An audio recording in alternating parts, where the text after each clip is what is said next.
ಇಡಿ ರಾಜಕೀಯ ಒತ್ತಡದಿಂದ ಕೆಲಸ ಮಾಡಬಾರದು ಅಂತ ಹೇಳಿ ರಾಮನಗರದ ಕೋಡಿಹಳ್ಳಿಯಲ್ಲಿ ಡಿಸಿಎಂ ಡಿಕೆ ಶಿವಕುಮಾರ್ ಮಾತಾಡಿದ್ದಾರೆ. ಕೇಂದ್ರದಿಂದ ತನಿಖಾ ಸಂಸ್ಥೆಗಳ ದುರ್ಬಳಕೆ ಆಗ್ತಾ ಇದೆ. ಬಿಜೆಪಿಯ ಒಬ್ಬರ ಮೇಲೂ ಕೇಸ್ ಆಗೋದಿಲ್ಲ, ಬರೀ ವಿಪಕ್ಷದವ್ರ ಮೇಲೆ ಮಾತ್ರ ಇಡಿ ಯಾಕೆ ಕೇಸ್ ಮಾಡುತ್ತೆ? ಇಡಿ ರಾಜಕೀಯ ಒತ್ತಡದಿಂದ ಕೆಲಸ ಮಾಡಬಾರದು ಅಂತ ಹೇಳಿ ರಾಮನಗರದ ಕೋಡಿಹಳ್ಳಿಯಲ್ಲಿ ಡಿಸಿಎಂ ಡಿಕೆ ಶಿವಕುಮಾರ್ ಮಾತಾಡಿದ್ದಾರೆ.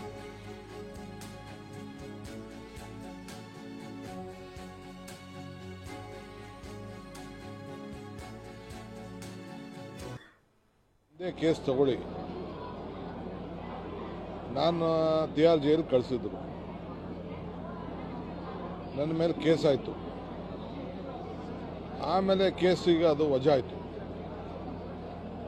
ಅನುಭವಿಸಿದವ್ರು ಮಾತ್ರ ಗೊತ್ತು. ಇಡಿ ಅವರು ಪರಿಶೀಲನೆ ಮಾಡಬೇಕು. ರಾಜಕಾರಣದ ಒತ್ತಡದ ಮೇಲೆ ಮಾಡಿದ್ರೆ ಏನು ಪ್ರಯೋಜನ ಆಗೋದಿಲ್ಲ. ಹಂಗೆ ಅವ್ರದ್ದಾಗಲೇ ಬಿ ರಿಪೋರ್ಟ್ ಎಲ್ಲ ಬರೆದಾಗಿತ್ತು. ತಿರ್ಗಿ ಅಪೀಲ್ ಹಾಕೋಂಥ ಪ್ರಶ್ನೆ ಉದ್ಭವ ಆಯ್ತಿರಲಿಲ್ಲ. ಬಹುಶಃ ಆ ವಿಚಾರದಲ್ಲಿ ಅವ್ರು ಅಪೀಲ್ ಹಾಕಿದ್ರು ಅಂತ ಕಾಣ್ತದೆ. ಅದಕ್ಕೆ ಈಗ ನಾವೆಲ್ಲ ಅಪೀಲ್ ಆಗ್ತಾ ಇರೋದು.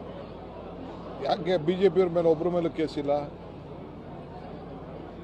ದಳದವ್ರ ಮೇಲೆ ಒಂದು ಕೇಸ್ ಇಲ್ಲ. ಅವರೆಲ್ಲ ಭಾಳ ಬರೀ ರಾಹುಲ್ ಗಾಂಧಿಯವ್ರ ಮೇಲೆ, ಸೋನಿಯಾ ಗಾಂಧಿ ಮೇಲೆ, ಒಡ್ರ ಮೇಲೆ, ನಮ್ಮ ಪಾರ್ಟಿಯವ್ರ ಮೇಲೆ, ನನ್ನ ಮೇಲೆ.